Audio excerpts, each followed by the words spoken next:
Bonsoir à tous, vous suivez le flash d'information sur RTI2.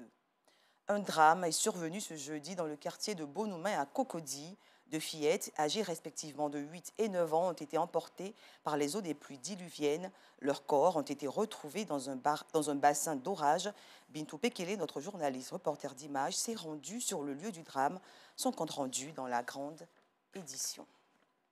La rupture, un moment sacré pour tout jeuneur, il met ainsi fin à une journée de privation. Et pour accompagner les travailleurs et étudiants qui peinent pour diverses raisons à rompre leurs jeunes, des associations se mobilisent pour leur faciliter la tâche. Ces associations sont présentes au sein des universités et dans les différents carrefours de la ville. Abdulaziz Guira, notre reporter, est allé à leur rencontre. Le reportage à 19h30. Pourquoi l'indicamétrie, comment s'en servir, autant d'interrogations qui ont trouvé réponse dans la conférence inaugurale organisée par le professeur André Déazon, enseignant-chercheur. C'était le samedi 16 avril dernier à l'université Félix Houphouët-Boigny de Cocody, Colette Boudot, Anicette Codan-Blessing. Pourquoi l'indicamétrie?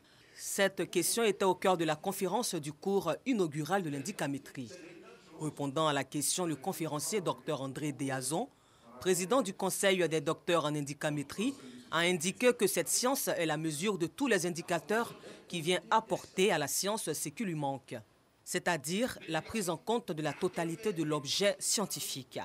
Selon le conférencier, ce cours inaugural vise à sensibiliser les uns et les autres sur l'importance de cette science qui sera dispensée dans un institut d'enseignement supérieur.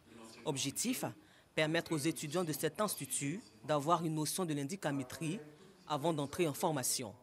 L'indicamétrie nous donne la preuve scientifique que le formel et le réel ne peuvent pas être séparés. La corrélation entre le formel et le réel est égale à 1. Donc la vraie science, ce n'est pas celle qui sépare le formel du réel, mais c'est celle qui considère les deux comme inséparables. L'indicamétrie, c'est un apport inestimable. Selon Dr André Déazon, médecin, technicien, journaliste, cormescent qui étudie l'indicamétrie, saura quoi en faire à partir de la connaissance de son métier.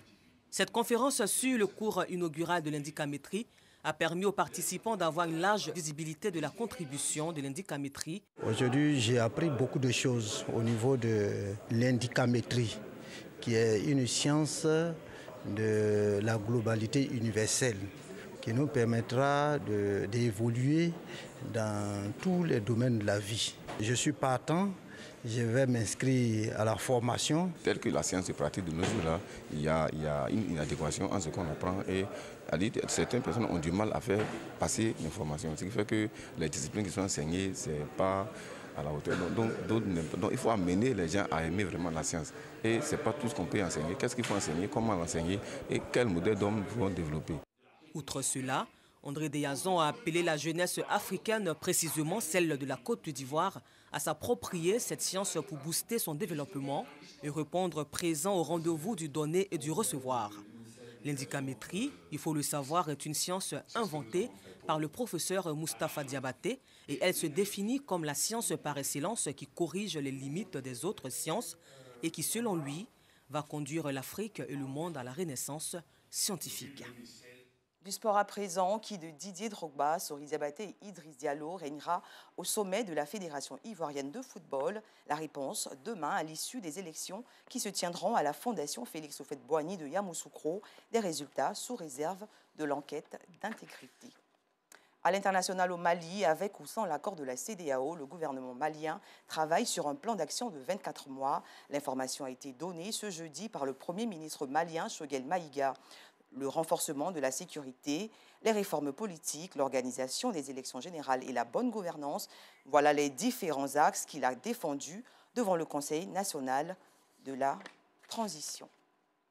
En France, dernière ligne droite pour les deux candidats à l'élection présidentielle.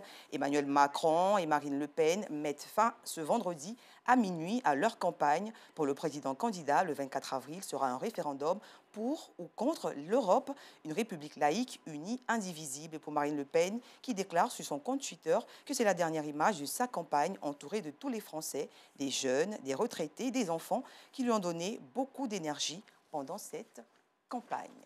Fin de ce flash, rendez-vous à 19h30.